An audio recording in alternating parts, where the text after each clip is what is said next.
अरे कुठं निघून ठेवलाय महाराष्ट्र माझा. अरे जो माणूस स्वतःसाठी नाही तर या मातीसाठी, या नातीसाठी आणि या शेतीसाठी झगडतोय.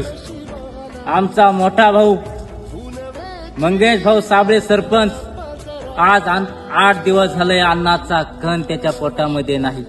नाकामधून रक्त येतंय, किडण्यावरती सूज आली, मूत्राशय निकाम होतंय का काय अशी पाळी आली आहे. अरे या सरकारला जाग कधी येणार? सरकार तुम्हाला एक शेतकरी म्हणून सांगून ठेवतो, जर काही बऱ्याच वाईट जर झालं तर प्रत्येक गावातून मंगेश साबळे तयार होईल. हा साबळे तयार झालेला तुम्हाला परत सहन होणार नाही.